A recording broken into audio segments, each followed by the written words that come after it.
banjir di Provinsi Kalimantan Selatan yang terjadi di hampir 10 kabupaten dan kota.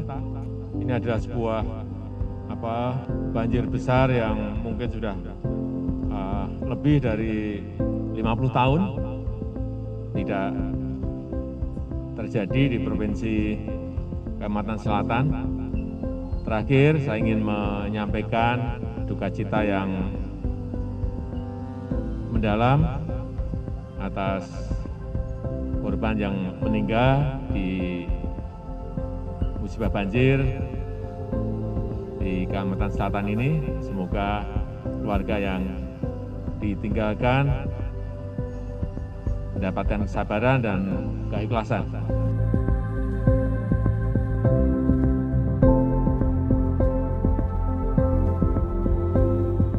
Deg-degan bener, ibarat senang luar biasa gitu. Dan harapan saya Pak Jokowi memang membantu semuanya.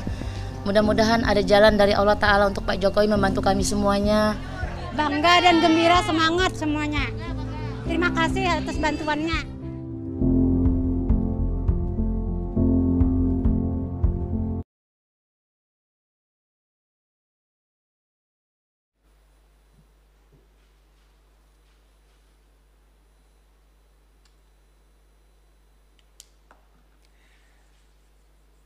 Selamat sore Bapak Ibu, Saudara-saudari di seluruh Indonesia.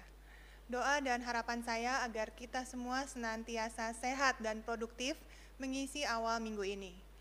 Saya ingin memulai dengan kembali mengucap Alhamdulillah, puji syukur kepada Tuhan Yang Maha Esa bahwa vaksinasi perdana sudah dimulai. Diawali dengan suntikan vaksin COVID-19 kepada Presiden Joko Widodo, yang kemudian diikuti dengan vaksinasi seluruh kepala daerah di Indonesia. Kita doakan tahap pertama vaksinasi yang menyasar tenaga kesehatan dan pelayan publik ini akan terus berjalan dengan lancar dan sukses. Kepada kawan sejawat, para dokter, perawat, bidan, tenaga laboratorium, para medis, dan tenaga kesehatan di seluruh Indonesia, beberapa waktu yang lalu kita sudah menyatakan siap divaksin saat vaksin siap. Kini, vaksin yang aman dan halal sudah siap. Saya ingatkan kembali bahwa Badan Pengawas Obat dan Makanan serta Majelis Ulama Indonesia sudah menyatakan bahwa vaksin ini aman serta mengandung bahan suci dan halal. Mari kita dengarkan lagi penjelasan mereka.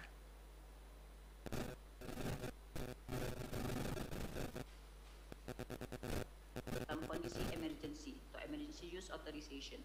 Oleh karena itu, pada hari ini, Senin, tanggal 11 Januari 2021, Badan POM memberikan persetujuan penggunaan dalam kondisi emergency authorization untuk vaksin COVID-19 yang pertama kali kepada vaksin CoronaVac, produksi Sinovac Biotech Incorporated yang bekerjasama dengan PT Bio Farma.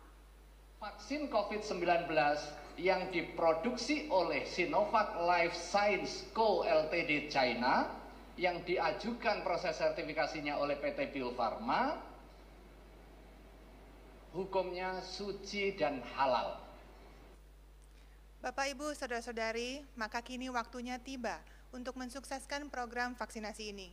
Mari segera lindungi diri kita, sehingga kita dapat melindungi keluarga kita. Untuk para tenaga medis bisa melindungi pasien dan teman sejawat kita. Ingat, tidak ada yang aman sampai kita semua aman dari COVID-19. Bapak Ibu Saudara-saudari, program vaksinasi memerlukan waktu, yakni akan dilakukan dalam 4 tahapan. Tahap pertama, waktu pelaksanaan Januari hingga April 2021 dengan sasaran tenaga kesehatan, asisten tenaga kesehatan, tenaga penunjang, serta mahasiswa yang sedang menjalani profesi kedokteran yang bekerja pada fasilitas pelayanan kesehatan. Tahap kedua juga pada bulan Januari hingga April 2021 dengan sasaran petugas pelayan publik, yaitu TNI Polri, aparat hukum, dan petugas pelayanan publik lainnya, meliputi petugas di bandara, pelabuhan, stasiun, terminal. Kemudian perbankan, PLN, perusahaan air minum, serta petugas lainnya yang terlibat langsung memberikan pelayanan kepada masyarakat. Dalam waktu ini juga termasuk usia lanjut, yakni di atas usia 60 tahun. Tahap ketiga, waktu pelaksanaan April 2021 hingga Maret 2022 dengan sasaran masyarakat rentan dari aspek geospasial, sosial, dan ekonomi. Tahap keempat juga April 2021 hingga Maret 2022 dengan sasaran vaksinasi adalah masyarakat dan pelaku perekonomian lainnya dengan pendekatan klaster sesuai ketersediaan vaksin. Dengan mengetahui jadwal dan mekanisme vaksinasi tersebut, kita perlu disiplin protokol kesehatan sebaik mungkin, guna mencegah terkena COVID-19 sampai tiba waktunya divaksin, dan terus disiplin bahkan setelah dilakukan vaksinasi sampai pandemi selesai. Bapak, Ibu, Saudara-saudari, ada beberapa kabar duka kita terima dalam beberapa pekan ke belakang. Serangkaian bencana alam dan kecelakaan transportasi menyebabkan saudara-saudari kita di beberapa bagian Indonesia makin sengsara dan merana, kehilangan orang yang mereka sayangi, dan sebagian mengungsi karena kehilangan tempat tinggal. Mari bersama ringankan beban mereka melalui donasi atau bantuan atau dengan memanjatkan doa terbaik kita. Bersama-sama meminta kasih Tuhan untuk meringankan beban saudara-saudari kita, dan kita bersama bisa lalui cobaan ini. Di tengah upaya kita semua memberikan pertolongan kepada masyarakat yang terdampak bencana, saya berharap protokol kesehatan dalam penanganan bencana tetap diperhatikan, baik pada saat penyelamatan korban bencana secara langsung maupun ketika pemberian bantuan kepada para pengungsi, sehingga resiko penularan COVID-19 dapat kita hindari. Ada kabar kurang baik lainnya juga kita dapatkan dari pengumuman data terkini situasi COVID-19 di Indonesia. Beberapa provinsi mengalami lonjakan kasus dengan drastis. Angka konfirmasi positif telah tembus lebih dari 14.000 dan rata-rata 10.000 orang telah menjadi pasien baru. Angka kematian karena COVID-19 pun juga makin tinggi. Berdasarkan data hari ini, kita dapatkan jumlah kasus konfirmasi positif adalah 9.086 orang. Jumlah pasien sembuh 9.475 orang. Dan jumlah kematian pada hari ini sebanyak 295 orang. Ini artinya kita harus lebih giat lagi untuk memutus rantai penularan, baik di tingkat masyarakat atau bahkan di dalam keluarga, di dalam rumah tangga. Bapak, Ibu, Saudara-saudari, siapa yang tidak jenuh dengan kondisi prihatin pandemi ini? Siapa yang tidak mau kembali ke hidup normal sebelum pandemi? Saya rasa semua warga Indonesia pastinya mau untuk kembali seperti sedia kala. Kita perlu selaraskan antara niat kita keluar dari pandemi dengan perilaku kita sehari-hari dalam mencegah atau memutus penularan. Karena saat ini ada tekanan yang sangat besar pada rumah sakit dan tenaga kesehatan. Petugas kesehatan banyak yang kelelahan. Setahun berjibaku dengan membludaknya pasien COVID-19. Pada saat yang sama memastikan pasien penyakit lain tetap aman, tidak tertular, dan mendapatkan perawatan yang sama bagusnya, sama seperti sebelum pandemi. Sistem kesehatan kita tertekan hebat. Kemampuan kita menyembuhkan pasien COVID-19 terganggu dengan adanya penambahan tinggi pasien baru setiap harinya. Dengan lebih dari 26.000 kematian, rata-rata lebih dari 10.000-an kasus per hari, kita semua harus segera bertindak secara drastis untuk memutus penularan. Kita harus bisa menyerang balik virusnya, karena semakin kita ketat menekan peredaran dari virus ini, semakin sedikit kesempatannya untuk bermutasi juga atau berubah menjadi sesuatu yang lebih mengkhawatirkan. Ini adalah momen menentukan dalam sejarah. Mari kita lancarkan serangan balik kepada virus. Pertama, dengan memastikan kita semua disiplin terapkan protokol kesehatan. Ini sebagai langkah pencegahan, yakni kita harus melaksanakan 3M tersebut dengan ketat. Wajib bagi kita semua untuk memakai masker ketika kita berinteraksi dengan orang lain, ketika berada di tempat umum, ketika kita menghabiskan waktu bahkan dengan sahabat atau saudara sekalipun. Mari tetap gunakan masker untuk saling melindungi. Memakai masker yang tepat, yakni maskernya sendiri minimal harus masker kain 3 lapis atau menggunakan masker medis. Lalu ikuti cara yang tepat memakai dan melepaskan masker yang sudah dipandu Kementerian Kesehatan dan Badan Kesehatan Dunia WHO seperti pada gambar berikut ini. Ingat, ujaran maskerku melindungimu dan maskermu melindungiku. Jangan anggap sepele karena ini terlihat betul dalam penambahan kasus yang luar biasa akhir-akhir ini. Dan ingat caranya melepas masker yang baik dan benar juga. Itu juga penting sekali. Kemudian Bapak Ibu Saudara-saudari, ingat tetap menjaga jarak aman. Virusnya masih merajalela, maka sekarang bukan saatnya membuat kerumunan. Apalagi melakukan kontak fisik atau dekat saat penularan COVID-19 masih di puncak. Tidak sepadan nyawa dan kesehatan kita dan orang lain jika hanya untuk beramai-ramai berkerumun, apalagi hanya dengan alasan kebosanan. Mari kurangi mobilitas, pilih produktif dari rumah, dan pastikan hanya agenda penting dan mendesak yang membuat kita keluar rumah. Apalagi untuk menemui orang banyak. Semakin sedikit orang di ruang publik yang rawan akan beredarnya virus, maka semakin sulit si virus ini untuk mencari korban baru untuk diinfeksi. Ingat kembali M yang ketiga, selalu rajin mencuci tangan dengan sabun dan air mengalir selama minimal 20 detik. Hal ini dapat membunuh virus, bakteri, dan kuman lainnya. Ingat bahwa setiap kali kita telah memegang permukaan benda-benda di sekitar kita, terutama benda yang dipakai bersamaan dengan orang lain di ruang publik, kita harus langsung mencuci tangan untuk menghindari kontak tidak langsung. Kelalaian kita adalah pintu masuknya virus ke tubuh kita. Saya ingatkan lagi cara virus SARS-CoV-2 ini menyerang tubuh kita, yakni melalui kontak langsung ataupun kontak tidak langsung. Misalnya, masuk ke tubuh melalui percikan droplets yang tidak sengaja kita dapatkan saat berdekatan atau berinteraksi dengan orang yang terpapar. Atau dari virus yang menempel di tangan kita melalui benda yang ada yang kita sentuh yang mengandung virus tersebut. Lalu dia akan masuk melalui 3 pintu, yakni mulut, hidung, dan mata, kemudian memperbanyak diri di dalam tubuh kita, lalu mulai menyerang semua organ tubuh dan kemudian menjadi sakitlah orang yang terinfeksi. Bapak Ibu, keselamatan kita sangat penting. Kesehatan kita ini harganya tinggi sekali. Meski perawatan COVID-19 ini ditanggung oleh negara, tetapi ingat ada loh kerugian hilangnya waktu dan kerugian non-material lainnya yang terlalu mahal.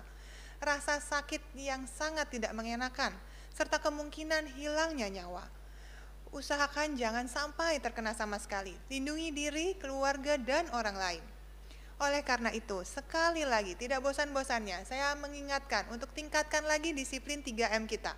Karena saat giliran kita divaksin pun, disiplin 3M tetap terus dilaksanakan sampai pandemi dinyatakan selesai. Karena kekebalan kelompok yang dihasilkan dari vaksin itu butuh waktu. Pertama, kita harus memastikan semua merata mendapatkan 2 dosis suntikan vaksin. Dan kedua, sampai imunitas kita bersama menolak si virus, sehingga tidak memberikan ruang bagi si virus untuk punya rumah atau inang baru. Bapak, Ibu, Saudara-saudari, saya juga banyak sekali mendapatkan pertanyaan dari teman, dari masyarakat, bahkan kolega mengenai siapa saja yang boleh dan tidak boleh untuk dilakukan vaksinasi. Nah, keputusan Direktur Jenderal Pencegahan dan Pengendalian Penyakit nomor HK-02/4/1/2021 tentang petunjuk teknis pelaksanaan vaksinasi dalam rangka penanggulangan pandemi COVID-19 menyatakan bahwa apabila berdasarkan pengukuran suhu tubuh calon penerima vaksin sedang demam, yakni di atas suhu 37,5 derajat Celcius, vaksinasi ditunda sampai pasien sembuh dan terbukti bukan menderita COVID-19. Dan kemudian dilakukan screening ulang pada saat kunjungan berikutnya. Nah, kemudian apabila berdasarkan pengukuran tekanan darah didapatkan hasil lebih besar daripada 140/90, maka vaksinasi tidak diberikan. Lalu jika terdapat jawaban ya pada salah satu pertanyaan pada saat screening atau pemeriksaan, maka vaksinasi pun juga tidak diberikan. Beberapa pertanyaan tersebut adalah yang pertama, apabila menderita COVID-19. Kedua, sedang hamil atau menyusui. Ketiga, mengalami gejala ISPA atau infeksi saluran pernapasan atas seperti batuk, pilek, atau sesak napas dalam 7 hari terakhir. Keempat, memiliki kontak erat atau suspek atau konfirmasi atau sedang dalam perawatan karena penyakit COVID-19. Kelima, sedang mendapatkan terapi aktif jangka panjang terhadap penyakit kelainan darah.